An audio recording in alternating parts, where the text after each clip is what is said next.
Hello, and welcome to this week's Movie Math, where for the past week there have been spirited discussions about whether or not Multiverse of Madness is not the best movie. Some people are staunchly insisting that it is. But so, it's an opinion, it's subjective. But now we have the second weekend box office numbers, and it's not breaking the way of staunch Marvel supporters. Some reality is setting in here. And hey, well, we'll talk about it. It's going to be an interesting comment section down below. Please be polite. All right, so anyway, again, there's a hardcore Marvel fan base. People talk about other fandoms, particularly DC, Snyder fans, but there's a core Marvel group of defenders working online as well, which is just as aggressive and is successful, good and bad with these really spirited fandoms. But anyway, while they staunchly defend Multiverse of Madness, the industry is beginning to turn on it. Because money! As in they aren't making enough of it. Now, granted, industry expectations for what they would make off of this movie were sky high. Because they've made so much money off of Marvel in the past. It's tough. Everybody criticizes Marvel for being too cookie cutter. This is, a result of Marvel finally experimenting as well. But, everyone is like, Marvel sucks. But Marvel also at the same time has been holding up the entire industry. So it's like they can't win, right? I don't envy Kevin Feige because I think a lot of people have been waiting for him to stumble a little bit. And this is a little bit of a stumble, but the guy's still winning. He's still a phenomenal producer and a Hollywood legend. And which is rare for producers. He's up there with some of the big names. If you're watching The Offer right now, I'm enjoying Matthew Good as Bob Evans, who's iconic, but, made a lot of mistakes, as you can see from watching The Offer. All right, so anyway. The industry had sky-high expectations for Multiverse of Madness that it is continually not hitting. It didn't open at around $200 million as anticipated based off of pre-sales. And this weekend, it dropped an eyebrow-raising 67%. It doesn't have a 7 in front of it, so it's not like, oh my God, run around, everything's nuts.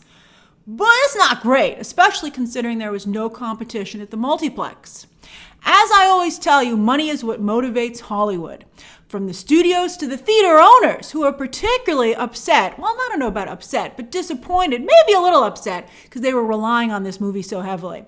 Everybody wanted this to be a new No Way Home, including Hollywood and theater owners. So anyway, theater owners, it's only really filling up their premium screens. Like Avengers Endgame, No Way Home, you couldn't get any ticket. And some of you who work at movie theaters have DM'd me over the weekend and said, it's pretty light traffic where you are. Now, the trades, especially Deadline, are leaning hard into the narrative now that bad word of mouth is what's undercutting Multiverse of Madness at the box office, especially repeat business, because that's like the bread and butter of not just Marvel, but all these big franchises. But I think many fans, it seems, are content to either wait for it to show up on Disney Plus to watch it no extra cost, or they're just not going to rewatch it at all. They'll watch it when it shows up on Disney Plus at no extra cost. I think most people will. I know I'm going to watch it with you again when it shows up on Disney Plus. I know some of you will be like, that's not true, Grace. I saw it multiple times. But I know a lot of you who saw it multiple times saw it opening weekend multiple times. You were done 3 or 4 showings opening weekend, which accounts for the 11th highest opening weekend of all time. And that's one of the downsides of super saturating the marketplace with so many showtimes. There's colorful language that I could use, but let's just say there's no stamina for the picture. It's over. Opening weekend, people have already seen it a bunch of times. Also, some are pointing out that while the movie is technically PG-13, it's not really a family-friendly film. One, it kills a lot of people. They show it to you very quickly, but it still happens, which might be hurting its box office as well, highlighting the dangers of half-assing it. I owe you that one after chickening out on using colorful language on the last one. All right, but anyway, it's too gory for families and not gory enough to win over some of the adults on the fence. Some of us who would forgive the story elements if it went absolutely nuts in other ways. Last week, I compared Multiverse of Madness on Movie Math to Avengers Age of Ultron. Not so bad. The movie made it to $1 billion eventually. Way past $1 billion, 1.4. But a lot has happened since last weekend, and now Multiverse of Madness is dropping down to a different group of Marvel movies. We're talking the ones that aren't certified fresh on Rotten Tomatoes. That's just 4 movies. And the ones that had an alarming second weekend drop. It also stands next to The Last Jedi and Batman v Superman when it comes to second weekend drops. These are not movies that you want your movie to stand next to. And further complicating things is that people can't even agree on what they don't like about the movie if they don't care for it. I'm seeing some people complain that it's disrespectful to Wanda, but yet I'm seeing other people complain that it focuses too much on Wanda. Deadline ran a whole anecdote today about how the friend or relative of the reporter said that it was just a 2-hour finale to WandaVision. And I'm like, how can that be when it totally ignores WandaVision and they didn't even watch WandaVision, the people who made it? But that's how this person classified the movie. Some people are arguing, oh, it's supposed to be a Doctor Strange movie, but it's really a Wanda movie. Thank God it's a Wanda movie. What do you think's holding that thing up? All right, so anyway, this points out that as Feige starts to experiment and stray from his crowd-pleasing formula, which he used for a decade, and now offer more representation and creative freedom for his directors, but yet not totally. I still think if Sam Raimi had been allowed to totally Sam Raimi, I think some of us would have liked this film a little bit more. It could have hurt its box office even more, though, which is an interesting conundrum.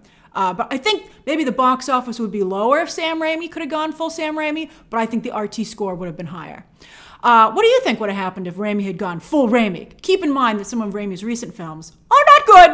All right, so anyway, Feige's now running into the same choppy waters as all the other big franchises. Welcome to the party.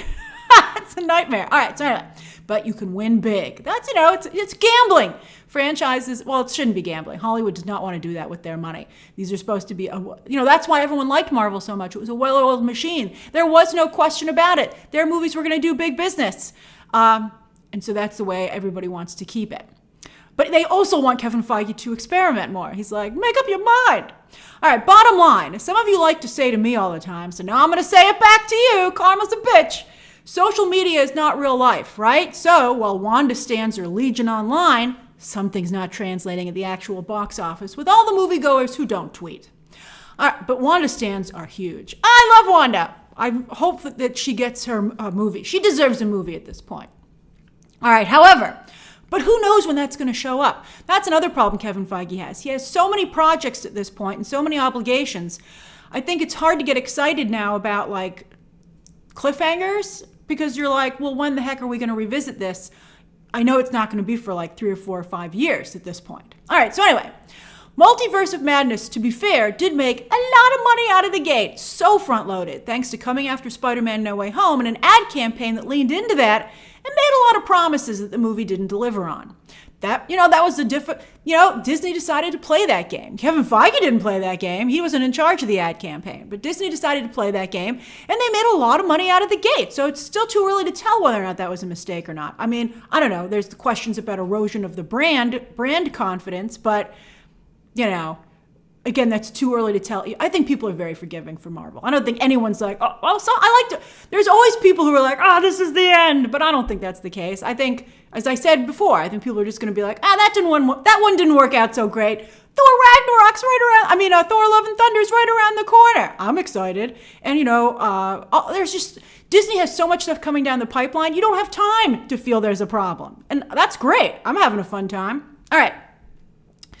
So, I'm not upset about Multiverse of Madness. I'm just disappointed. All right. Okay, so even though it's not meeting the sky-high expectations the industry has for Marvel and that everyone has for Marvel, it's still posting very impressive numbers. And just its second weekend, it's at almost $700 million worldwide. It's right behind the Batman's entire theatrical run. And it has another weekend to go before the excellent, so good, Top Gun Maverick flies into theaters. That could be big. It's such a good movie. Will Multiverse of Madness still make it to $1 billion? Well, I think the jury's still out on that, interestingly enough. The Last Jedi fell just 27% in its third weekend, while Batman v Superman fell 55%. How much will Multiverse of Madness drop? Probably somewhere in between those two. Its only competition this coming weekend is Downton Abbey, A New Era. Don't laugh. That last Downton Abbey movie opened at $31 million. And that would make Doctor Strange sweat to hold on to the number one spot. But older moviegoers have not totally returned to theaters post-COVID.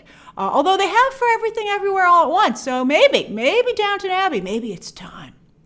And also, Alex Garland's Men could do some damage. It's a horror film. It's a wide release with solid reviews and stars Jessie Buckley. And, I could see some crossover with the people who would want to see Multiverse of Madness multiple times, or who might, but also who like Alex Garland's work. It's for May 24, speaking of Everything Everywhere All at Once, same studio. Although Garland has never posted big box office numbers. Annihilation opened like at 11, but it would be enough to hurt Multiverse of Madness and maybe help Downton Abbey capture number one next weekend. We'll see. I was trying to see if maybe the assumed 45-day window was hurting Multiverse of Madness, but I don't think it is. I think overall, most fans are about Multiverse of Madness and can wait as long as it takes for it to be available to see again at no extra cost on Disney+. There's so much content these days, as I was saying, everyone can wait, from Marvel included. You can wait. I mean, everyone knows they're going to see Multiverse of Madness again for free, or at no extra cost to their Disney Plus membership. So, it's fine. Plus, Multiverse of Madness didn't do a ton to move the overall MCU story forward. The Deadline anecdote kind of complained about that too. It's more an end than a beginning, especially since a lot of moviegoers don't know who Clea is. And again, Kevin Feige's dance card is so full, who knows when we're getting Doctor Strange 3? So it's hard to get totally jazzed about that. Also, no lingering questions or big reveals, I think, is also what's hurting the film. No, like, oh my God, I can't believe that happened. Everyone's like, I knew it was going to happen. I thought more was going to happen. All right. We'll wait and see if it reaches $1 billion. If it reaches $1 billion, this is more of a warning shot for Kevin Feige. If it doesn't reach $1 billion, then it's a wake-up call. I think it's too early to call it a wake-up call, quite frankly. Kevin Feige's allowed a few non-bullseyes as long as it's pretty close to the bullseye, especially, again, as he tries to experiment. This is what people wanted. They wanted different stuff in the MCU. It's going to be a bit of a bumpy road to get there. As for the rest of the box office, well, people just didn't go to the movies this weekend, as the rest of the numbers for the top 10 are ridiculously low. The Bad Guys did hold up pretty well in its fourth weekend, despite already showing up on digital, granted at a very high price point. So some people still felt it was better bang for their buck to head over to the multiplex. We'll talk about iTunes for some exciting stuff happening over there this weekend, or this week. Everything Everywhere All at Once still isn't on digital, though, despite being in theaters for twice as long as The Bad Guys. 2 months! And it continues to hold very steady. Look at that, just a 6% drop this weekend. That's incredible. It's closing in on $50 million domestic. That movie is going to be a strong awards contender, because this is going to help it. It's a winner. Everybody loves a winner. Uni's Firestarter, which debuted day and date on Peacock Premium, was immediately snuffed out, with everyone snickering at Zac Efron on the film's press tour, saying he was finally ready to return to High School Musical. You think? He's like, please, Disney Plus me. Over on streaming, for the second week of April, Moon Knight is still at number 3. It didn't go up, but it didn't go down with its third episode. Well, Amazon last week's show didn't stay in the top 10, but they got another one in here. That was, the Outlaws. That was last week. This week, Outer Banks premiered, and it got into the top 10. Who'd have thunk, though? Amazon's becoming a pretty strong contender in the streaming game. Meanwhile, Netflix had a big win with reality TV, and this past week it was revealed that they're considering doing live reality shows so that viewers can interact with the show online, like vote and stuff like that. But their other content is only doing okay, with new entries Anatomy of a Scandal and Our Great National Parks only debuting mid-range, despite coming from heavyweights David E. Kelley and the Obamas. David E. Kelley ain't no Shonda Rhimes. She still has 2 shows in the top 10. That's incredible. She's fantastic. She is worth every penny from Netflix. I think Netflix is going to have to really consider, quality over quantity at this point with the number of new content they're producing. Because I think they need the quality shows to keep people on their service instead of churning over to the more spectacle-driven content on Disney Plus and the more star-driven content like on HBO Max. All right, so anyway, over with movies, and Kanto and Turning Red's numbers have come back down to earth, but still no other movie can top them. This was Easter week, by the way, and Hop did very well on Netflix. Hollywood does not make enough Easter content. I say that every year as I look for something to watch. I don't want to watch Hop. I thought it was only Medium. All right, so as for James Marsden and his live-action CGI hybrid career, As for Netflix's charts, for movies, softcore porn is still on top. Well, what do you know? It looks like old days for Netflix, that they actually have some solid studio content available, and people are watching it. With shows, Ozark Season 4 Part 2 is still dominating. Well, look at that. Grace and Frankie, which had its own final season debut at the same time last week, and it was very low last week in the top 10, like number 7, it's number 2. So people are finally circling around to that. I'm sorry to say that Heartstopper fell 1 spot to number 6 instead of going higher up in the top 10, but it's still in the top 10 in its 3rd week, which is great. I'd say that 30-minute episodes might be a problem, but Grace and Frankie episodes are 30 minutes as well. Over on iTunes, hooray, The Northman. I said it would have to do well on digital, and doing well on digital it is. It easily captured the number 1 spot with a solid review score. With a movie like that, I could see, a lot of people saying it sucked because it's, very cerebral, not quite what you would expect, but it's pretty solid. And like The Bad Guys, it's at a high price point. Universal, which is behind both movies, because The Northman is Focus Features, that's their specialty label.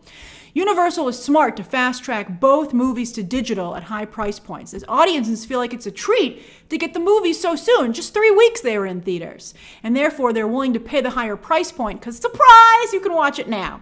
These movies are not yet on Peacock, just Firestarter. The Lost City, though, has also hit digital and is doing very well, and that's on Paramount Plus right now, by the way, too. While Moonfall, still in the top 10. That's incredible. As for this coming week, again, Downton Abbey, A New Era, and Men will counter-program Multiverse of Madness at the Multiplex. While on streaming tonight, HBO's new Sunday night show is The Time Traveler's Wife, although it might be DOA based on that Rotten Tomatoes score. Ooh, ouch. On Wednesday, Netflix has the final season of Who Killed Sarah and another true crime doc, Cyber Hell. Those always do very well for Netflix. Thursday, Angeline starts on Peacock, a passion project for Emmy Rossum, and The G Word on Netflix, a new series about the different and surprising ways the U.S. government impacts our everyday lives. That, I think, looks like it has broad appeal to me. Friday, Now and Then on Apple TV debuts its first 3 episodes, while the full season of Night Sky drops on Amazon with, again, an amazing cast. J.K. Simmons and Sissy Spacek. It's kind of like a take on Superman, it seems like. I mean, I don't know. I didn't watch the screeners they gave me either. So I don't know. I'm like, oh, that looks cool. But I don't know if people are going to actually watch it. But people are watching Amazon content, so this might be their next sensation. Then Netflix, they came to play on Friday. They have season 4 of David Letterman's interview show, volume 3 of Love, Death, and Robots, which I know is a favorite with many of you, and a rom-com, a perfect pairing, eat your heart out Lifetime and Hallmark, that stars Victoria Justice. People love that stuff. Actually, some of the Netflix ones aren't so bad. And I recently watched the HBO Max one, Moonshot. Against my will, I was forced to by my family, and I thought it was pretty good. So these can be good. And that's this week's Movie Math. What have you been watching? What do you plan to watch? And what are your thoughts on Multiverse of Madness's box office after seeing the second weekend drop? Be honest! Kevin Feige and the Marvel brand can take it. In fact, I think you'd be helping them. They have very bright days ahead. Don't worry about it. All right, but we have to be able to discuss these things. All right, share those thoughts down below, subscribe today, and of course, as always, you can check out some more videos right now.